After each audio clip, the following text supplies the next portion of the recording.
Distinguished members of parliament. So, if you don't mind, I will now call on the speaker from the parliament of Guinea-Bissau to take the podium and address. Yes, I'm told that you are the next in line. So please.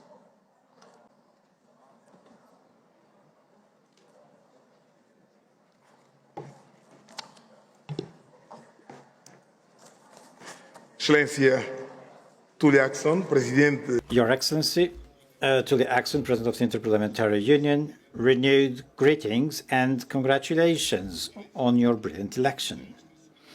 Honorable Secretary General Martin Chongang, honorable representatives of international organizations present here, fellow parliamentarians, ladies and gentlemen. Yesterday, in this room, we witnessed an extraordinary demonstration of internal democracy and freedom of expression by parliamentarians, but which resulted in yet another absolute lack of consensus on basic issues. Not even our president's insistent appeal managed to unblock the situation. Now, this should force us to reflect on the mechanism for combining freedom with effectiveness and responsibility. As parliamentarians, we are called to legislate, to represent, to defend, not to judge. We need to change this in order to be increasingly relevant in addressing the issues that afflict our world, whether in the Democratic Republic of Congo, Sudan, Somalia, Gaza, or in Ukraine. And it is with this in mind that today we condemn the terrorist attack in Moscow, expressing our solidarity with all the Russian people and the bereaved families. Madam President, I welcome the holding of this 148th Assembly of IPU, allowing me a somewhat unusual communication, having to assure that I am, in fact, the President of the National Assembly of Guinea-Bissau, elected by a significant majority of the population of my country and by my peers in the inaugural session of the Assembly. We are indeed a small country, but with a unique history of struggle for independence and democratic openness, and we believe in a future that lives up to our past and our history of resilience and heroism. Unfortunately, today, in this country, which is mine, MPs find all types of constraints. They are prevented from traveling. Citizens are taken to the palace, interrogated and beaten up without any legal proceedings. The Parliament is surrounded by non-identified forces, although in uniform and strongly armed.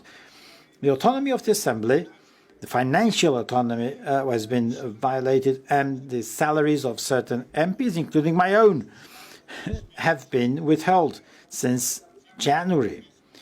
Madam President, Secretary General, colleagues, some of you present here know what I'm talking about, because you felt it when you were pressured to withdraw invitations addressed to me and to my parliament following calls from our President of the Republic to your counterparts in your countries. Were it not for this affront, I would be delighted to tell you about a magnificent country with simple, welcoming people believing in the future, and invite you to come and visit us and discover the friendliness and hospitality of our people. But today I feel obliged to share with you this somber but real portrait of what we experience on a daily basis. Excellencies, the historic proclamation of the state of Guinea-Bissau in 1973, the independence, unilateral independence by nationalists that followed Cabral, was preceded by the creation of the National People's Assembly. At the beginning of the 1990s, the country adopted democratic rule, formally assuming the separation of powers between the legislative, executive and judiciary power, and chose semi-presidentialism as the system of government.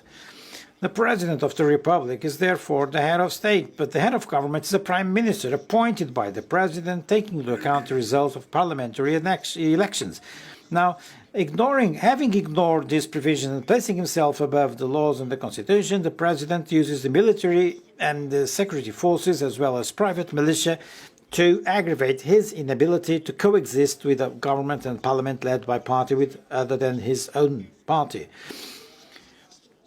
All those that are familiar with the local reality consider this to be unconstitutional, not legal, and it was actually a coup d'etat.